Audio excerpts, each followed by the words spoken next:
Thanks for joining us on the Week in Review. I'm Paris Schutz. State Democrats finally agree on a $50 billion budget, we think, while Mayor Brandon Johnson tames Chicago's City Council. This City Council meeting is being recorded live from Naperville. Mayor Johnson kicks off his first City Council meeting with a little levity and a sizable victory. Meanwhile, Johnson and public safety officials lay out their safety plan for the oft-violent Memorial Day weekend.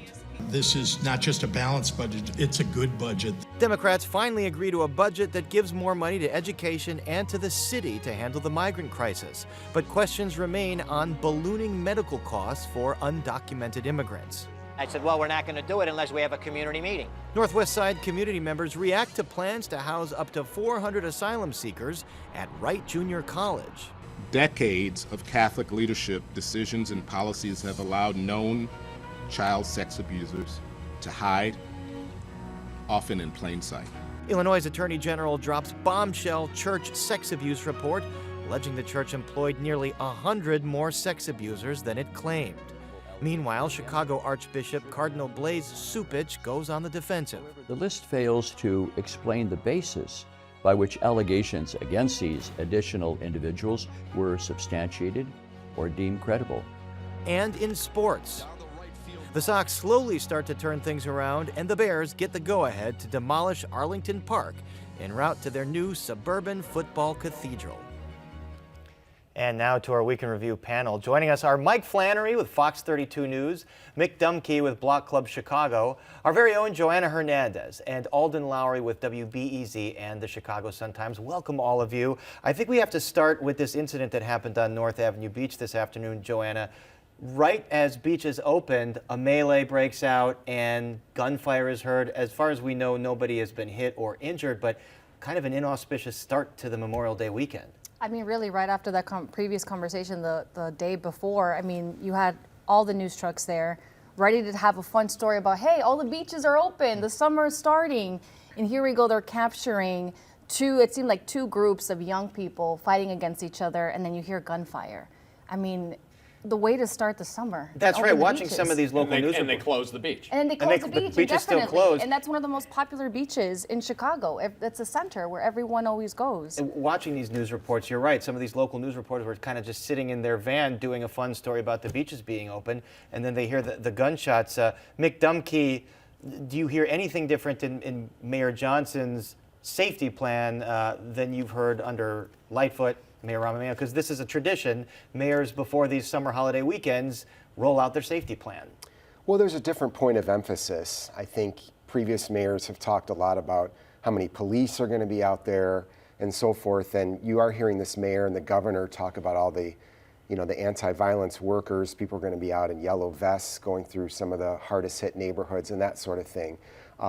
Fundamentally, is it going to add up to anything different? We don't know yet, but I do think it is notable that they're trying to talk about not just law enforcement, but trying to reach people where they are at the same time. And indeed, the governor's talked about sending 30 peacekeeping officers to the city. Mike Flannery, what exactly are they going to do?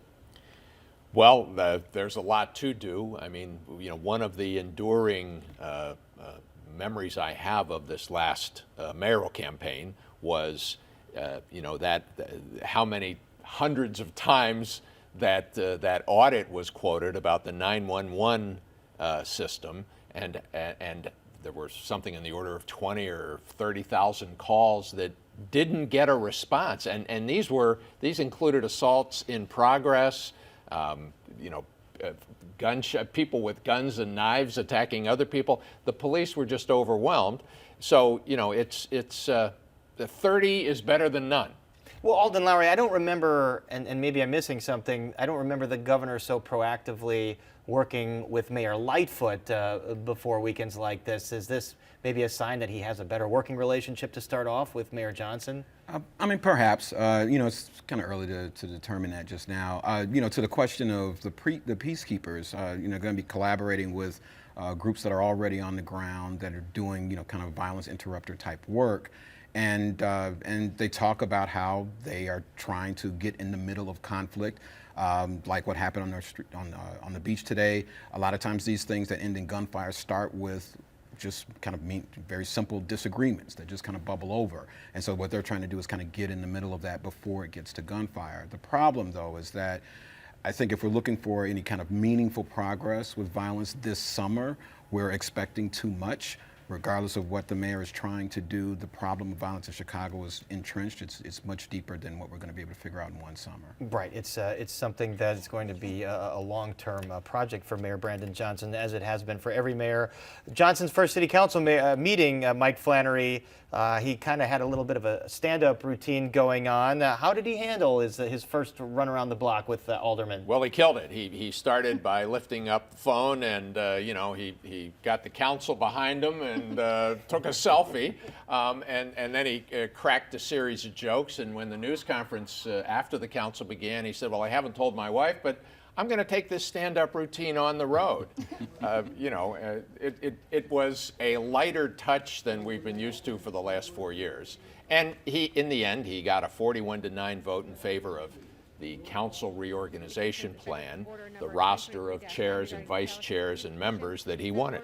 And that 41-9 vote, Mick Dumke, I mean, for a little while, folks thought maybe this isn't such a slam dunk, that Mayor Johnson is going to kind of scrap what City Council did on its own, naming its own committee members and doing what every mayor has done for seemingly ever, kind of dictating who the City Council committee members are going to be. Only 9 people voted against it. Does that look like a pretty small opposition block to you? Well, 9 is about 8 more than used to vote against mayoral initiatives not so long ago. So it's too soon to tell. I mean, I wasn't surprised that he had the votes to get this through, that he was comfortable, it was a comfortable margin. He said he gave himself an A for passing 41-9, and I quickly did the math. It's 82%. Is that an A? I'm not sure. Grading on a curve. Grading on a curve, I guess. Again, his crack was, the humorous crack was, what's a brother got to do around here to get a standing ovation or to get some applause? But I mean, the takeaway for people who are, not wonks like us, getting into what the committees are and all this kind of thing. I mean, the bottom line is the executive of the city, once again, picked the leaders of the legislative branch. And so I don't think anyone wants to see gridlock. People do want things to get done. But I also think a lot of residents would be reassured if they knew that the council was providing genuine oversight. Meanwhile, Mick, I mean, so many older people we know from covering this for so long covet those positions because they come with jobs, they come with extra money. They don't necessarily do a whole lot, do they? Some of them. Some of them, a good chunk of them, rarely meet. I mean, I had a couple stories out this week. The Immigration Committee went a year and a half without meeting as the migrant crisis. Nothing at all. No reason to convene and talk. Yeah. All quiet on that front. Exactly. I mean, there's been issues at the airports. The Aviation Committee hasn't met since September. So it really varies. Some of the committees are very active and very powerful. Others, like you said, are basically plums for loyal alder people so they can have a staff and budget to play with. Joanna, one of the things that the mayor did not get passed was this $51 million out of a budget surplus to go toward helping migrants. What would that money be used for? What's it needed for? What is it not needed for? Let's talk about it. I mean, I've been covering it. I'm sure you've been covering it for months. I mean, they are calling it a humanitarian crisis, right? They need it for shelter. They need it for health care. You're talking about 10,000 people have arrived to Chicago from Texas. 10,000 people. I don't even think the city knew that this was going to happen when they first started arriving here. So there's just so many layers. I mean, I've talked to dozens of aldermen throughout the city, and it just seems like they're all in just different places trying to work with those organizations. It don't seem like there's a group. And that's going to be a job for Mayor Johnson, is to have a cohesive plan here, because it seems like state, city, county, federal have not been working together on this. But this vote to delay this funding, it doesn't mean that funding is going to go away. I mean, eventually City Council is going to come back and pass it. I don't know. They're split, right? I feel like it's split. I feel like everyone has different opinions on it. But it doesn't. It'll get passed. You think it'll get passed? There will be a few. I mean, you never know. Politics is crazy, but I think that most people are in favor of doing it. The 3 alder people, they actually wasn't a vote on this. There were 3 alder people who did a parliamentary maneuver called defer and publish, where basically they said, we don't want to vote on this, we're going to table it for right now. So I think it has overwhelming support. I would guess so. There have been rough spots for previous measures under the under Mayor Lightfoot, just funding, interim funding measures along the way. Some of these same conversations came up. In the end, an overwhelming majority has voted for those things. But it is a sore spot for different alder people because some of the people in their communities are saying, look, we've been drained for years, for decades. And the speed of your response to this crisis does not match the way you've just sat and watched. And so there's been a couple of these community communities. hearings now, South Shore, Wright College, junior college on the northwest side, and that is what opponents say. It's not that we don't want to help migrants. It's not that it's an issue. Some people have said Some that. people have but, said that, yes. yeah. I mean, those community meetings have been intense. All right, so give us a spectrum of what you hear at these community meetings. I mean, South Shore was very interesting. I could understand why people there were very frustrated. Like he just mentioned, this community has been asking for resources for years, and now the city wants to turn these vacant buildings into migrant shelters. But these meetings get very heated. There's people who want to help, there's people who are angry, and there's been times where the city couldn't even talk about their plans. Do you sense uncomfortable racial undertones at some of these meetings? I mean, it sometimes feels like it's the black community being pitted against the Latino community.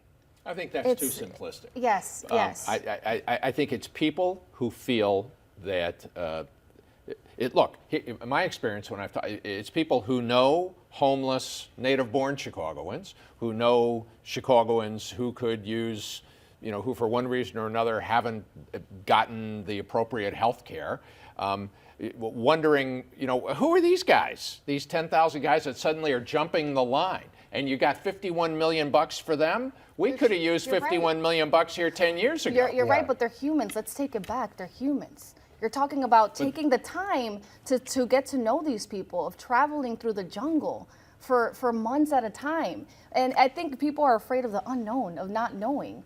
I mean, I've heard in these meetings, oh, here we go, the criminals are coming. You're talking about hundreds of children and families. Well, I think the focus, sleeping at police stations, I think the focus, though, women. the thing I'm hearing, they're perhaps vaguely aware of the perils of the Darien Gap, but this is that perilous stretch of jungle between Panama and Colombia that they're marching right, through. I think that's what you were referring to. But on the other hand, they're saying, we could have used, you're going to fix this former school up, you're going to fix this building up. We could have used that 10 years ago. So this is a conundrum for Mayor Brandon Johnson, who's got constituencies on all sides of this issue, but especially progressives who are his base. So how does he bridge the gap here? This is going to be a very delicate issue. I mean, you've got aldermen who are right now seeing their vote on not only this money, but just how they're approaching the migrant situation as a referendum on their leadership of the communities that have been asking them. I think David Moore gave a soliloquy about this during the council meeting. Hey, I've got people that are looking for me to look out for them. And so we've been trying to get these things from the city. I think it's the theater is incredible. Here's a building that sat vacant literally for years, and people have asked the city to do something about it. Nothing's happened with it. New people arrive, and all of a sudden now there's a way to get that building because filled. this is part of the state budget debate. This is one of the big items that held up the state budget for the last several weeks. This is health care for undocumented. Health care for non-citizens. So non-citizens, there's no federal match for this. When former state representative, now Congresswoman Delia Ramirez, proposed that the coverage be extended to non-citizens, her estimate was it would cost about $2 or $3 million a year. It's now $1.1 billion and counting, maybe as much as $1.4 billion if some additions were added. All right, so I got to ask you this. This is part of the budget that Democrats just agreed to. They're saying it won't cost $1.1 billion because we're going to have controls. What exactly does that mean? Okay, and here's part of the anger of a woman in South Shore. She has to go through managed care. She and her family have a copay. The migrants haven't had any of that. Well, presumably now, the governor at his news conference yesterday said that there will be tools for controlling the costs. So I'm assuming the migrants now are perhaps going to be, their health care will have to be funneled through managed care. That maybe some of the other tools. They may or may not be able to afford a copay, but those who do have some cash may be asked to make a copay. But another layer. How are they going to be able to afford that if they can't even work? Now now we're peeling another layer. You're Well, talking about the first buses that arrived here. They put them in shelters. The city worked really hard to find shelters for them. They're there. They've been there for months, and now now there's hundreds more coming.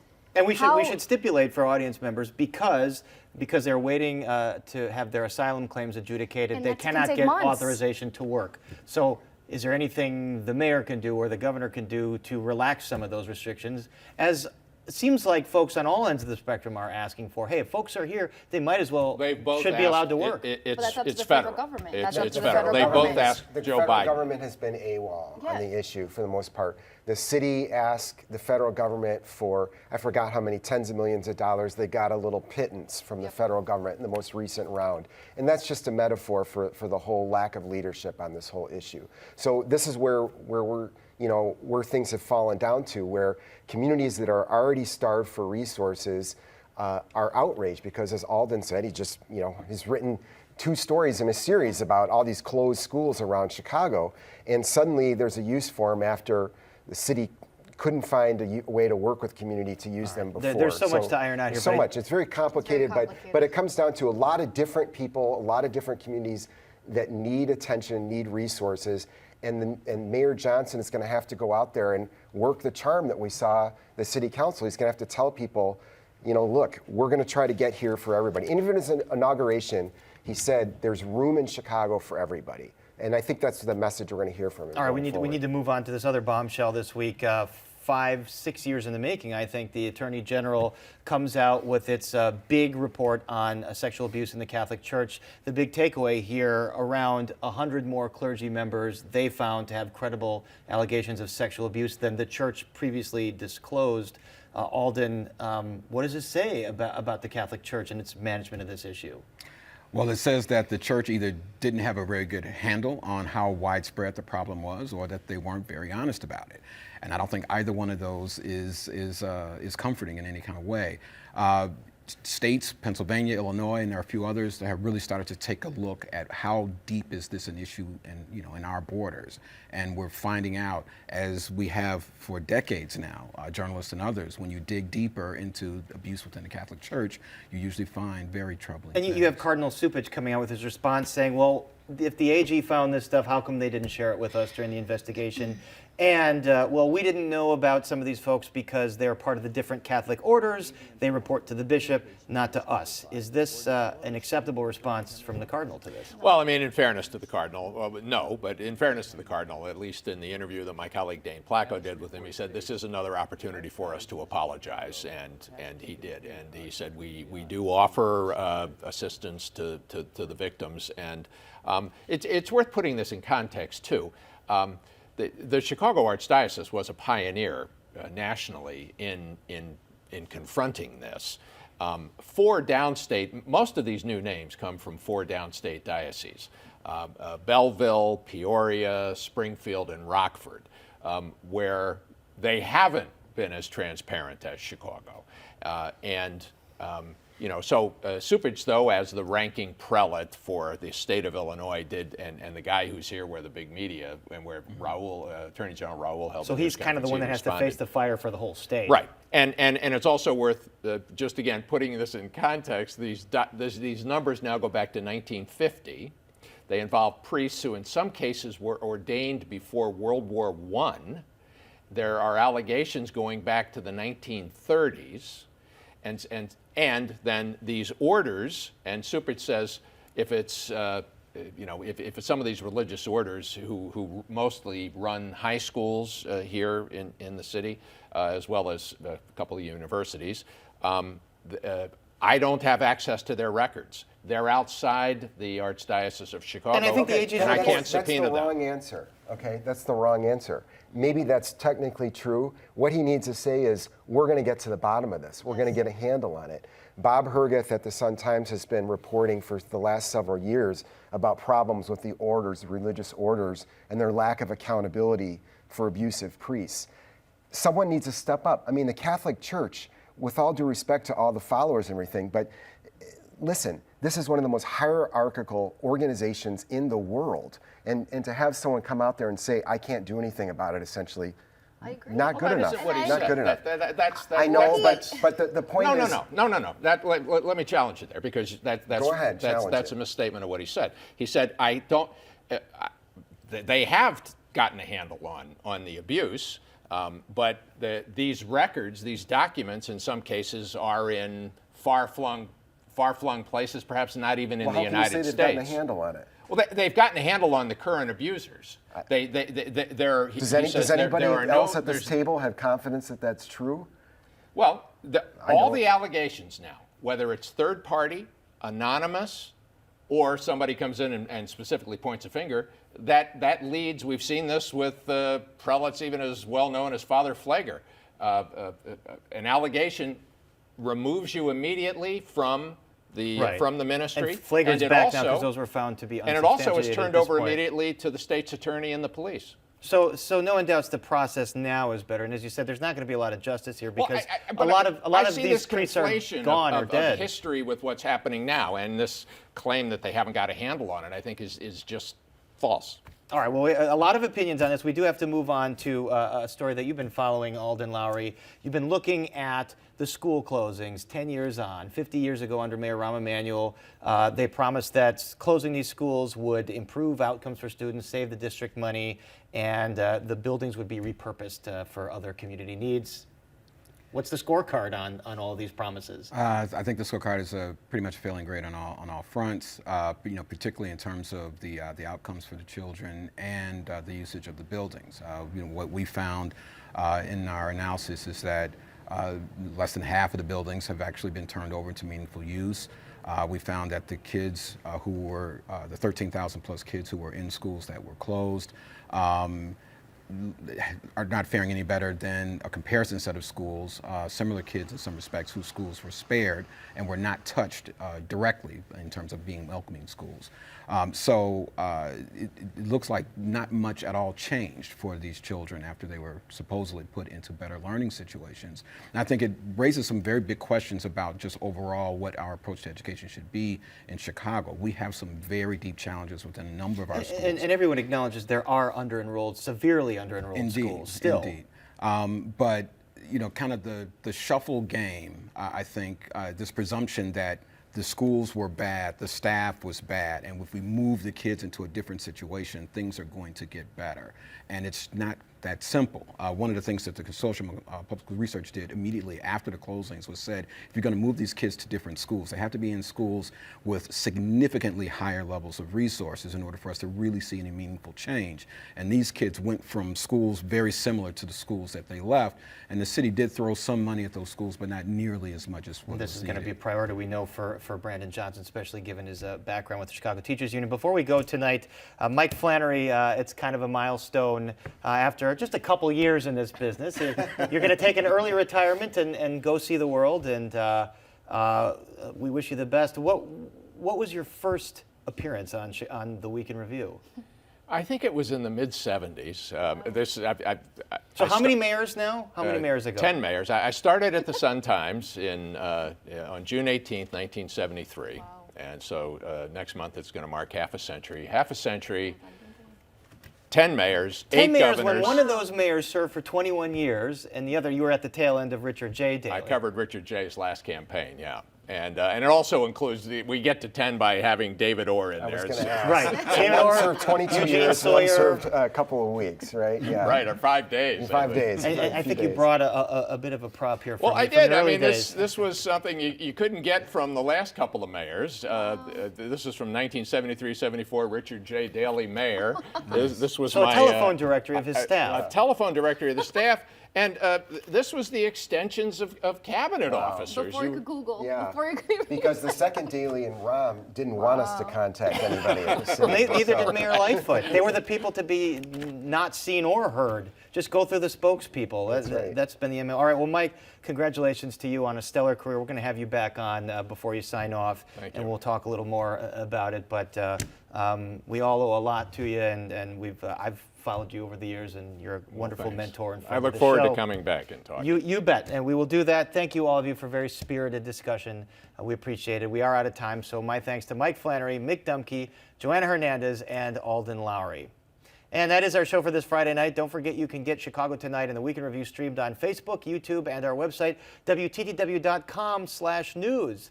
And we leave you tonight with a performance from iconic singer and performer Tina Turner, the queen of rock and roll, who died Wednesday at the age of 83. Rest in peace to the greatest. Turner performed on WTT's soundstage right here down the hall in 1983. Here she is doing Proud Mary. This was before she kind of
Free continuing legal education for lawyers throughout the region.